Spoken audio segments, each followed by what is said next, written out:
Hey, everybody. If you heard the message, you know that in so many ways, our connections groups, you guys are living this out. It truly is the church sending and the church planting in what you're doing in your relationships and your connections.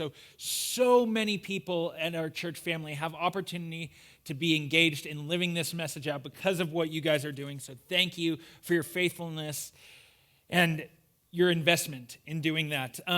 This first one, I want to kind of give you almost an opportunity to dive a little bit deeper in a bunch of different passages here, because a little extra insight into Paul's journey to Jerusalem. And we touched and talked on how he's been warned and been given visions about going to Jerusalem. And the disciples throughout different passages told him, pleaded with him, begged with him not to go. And I'd love for you to wrestle through that. So work through the interactions between Paul and his friends and the prophecy that he received and the guidance from the Holy Spirit concerning going to Jerusalem.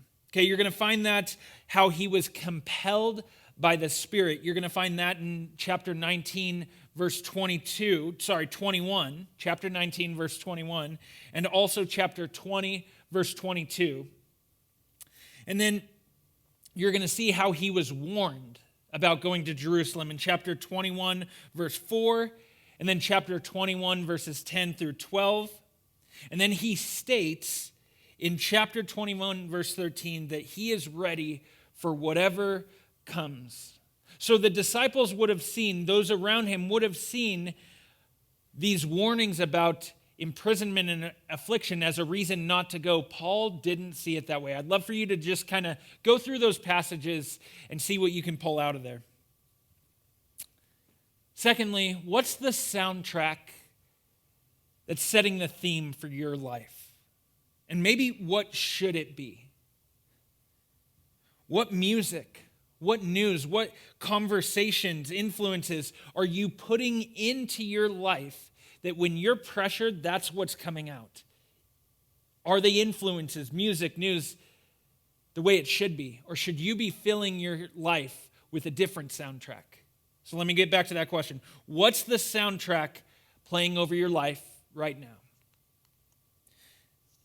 Third, how can differences in our relationships with one another, maybe within your group right now, make our relationships stronger?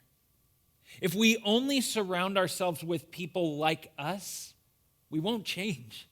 We're going to continue to be like us. We can't really expect to change. Pursue differences like Jesus did. Love you guys. Have a great week continuing to be together.